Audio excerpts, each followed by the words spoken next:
言うじゃねえか。だが四皇と聞いて俺が頭に来るのはこいつだ。千両道家のバギー。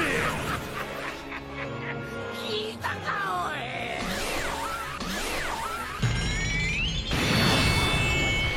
い。我が名ジュラキュール・ミホーク。貴様が死ぬにはまだ早い。俺は先幾年月でもこの最強の座にて貴様を待つ。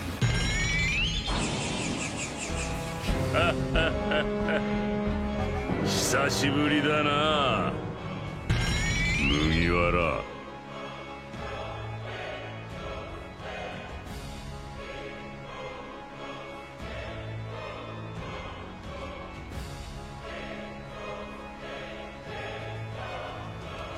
Et salut à toi, Dark Nika. On se retrouve.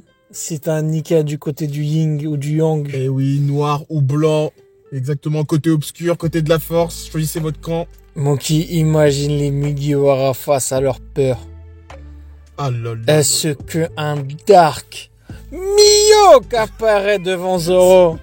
Oh bordel! Oh bordel, Zoro il a peur de Mihawk. Oh bordel. Voilà, on a même Loki qui va prendre un NR qu'on va utiliser la foudre. Oh. C'est un manque de respect pour Ener, alors que je l'aime bien. Dans la page de couverture, on a Yamato qui intervient pour sauver Uchi. On l'avait déjà prédit. One shot. Parce que Uchi, en fait, c'est devenu une bonne citoyenne grâce aux vêtements qu'on a pu voir, comme on avait dit. Et le katana volé, ils l'ont récupéré. Il a été volé au scan 1130.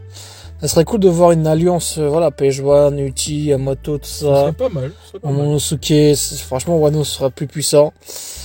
Ensuite, on a un serpent qui attaque. Franchement, d'abord, je vais me plaindre un peu. À chaque fois, on nous met des vieux animaux. J'avoue, il y a tout. Genre, contre Rod, il y avait les vieux animaux. Contre Loki, animaux. Là, animaux.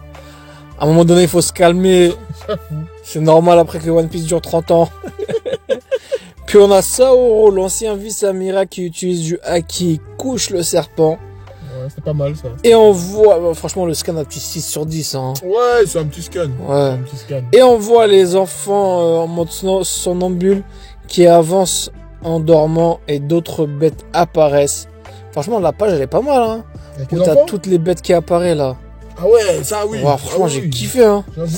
Et on remarque qu'il y a des enfants qui ont le sang pur toujours grâce aux cornes. Et que c'est grâce aux flèches de Gunko que les enfants savent où se diriger. Et on arrive au Goat Loki qui met un gros coup de marteau sur Elbaf pour prendre feu. Mais du coup, je me demande si tout Elbaf a ressenti ce coup. Bah oui. C'est un gros coup. Alors qu'il est blessé et qu'il a toujours du granit marin.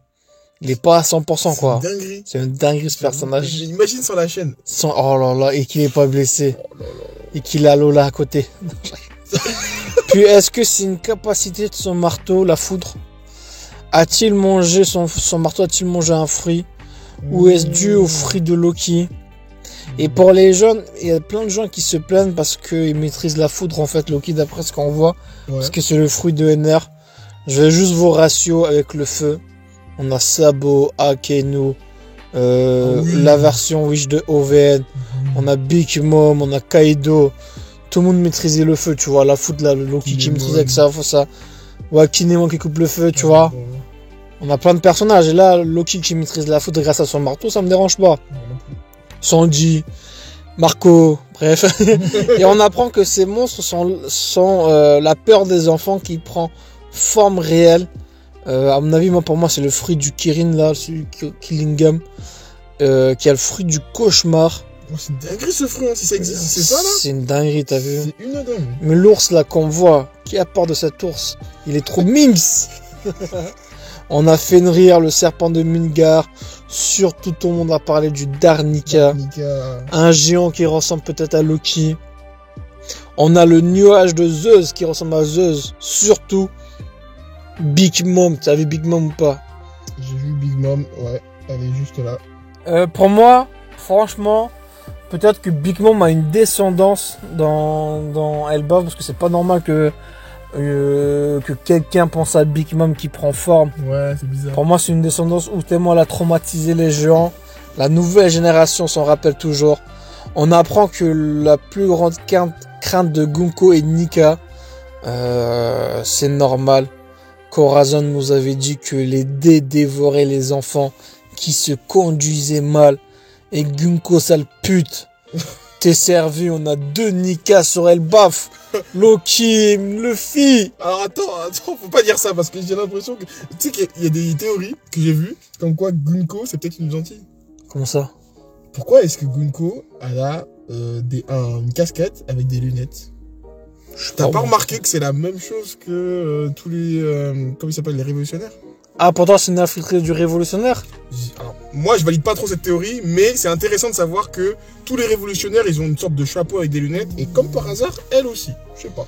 Franchement, peut-être, hein, mais en tout cas, ça fait partie des révolutionnaires. Dragon va te sacrifier. Va regarder l'horizon. Il va regarder l'horizon. Et cette scène avec les peurs là, ça me fait penser aussi à Harry Potter, où t'avais les élèves qui défiaient dans Harry Potter leur plus grande peur. Ouais. Et t'avais Harry qui avait comment ça s'appelle déjà, le fantôme là, qui traîne dans la forêt là, j'ai oublié. Ah, j'ai oublié. Et t'avais Harry Potter qui a fait apparaître ce fantôme là, et t'avais celui qui Les trackers. Ouais, des trackers. Ouais. Franchement, j'aimerais bien voir les Mugura face à leur peur. Il y a une théorie aussi qui tourne sur Usopp qui a peur de tout. Bah oui. Du coup, à mon avis, la technique ne marchera pas sur Usopp. Ah, ce serait drôle. Ça serait drôle. Voilà, c'est tout pour moi. Hein. Bah écoute, franchement, petit chapitre, c'était intéressant, mais dites-nous vous ce que vous allez passer en commentaire, et on se retrouve pour le prochain qui, on espère, sera meilleur. Si Mio qui était devant ça, il n'aurait eu aucune crainte. Aucune crainte, tu connais. Écoute tout, frère.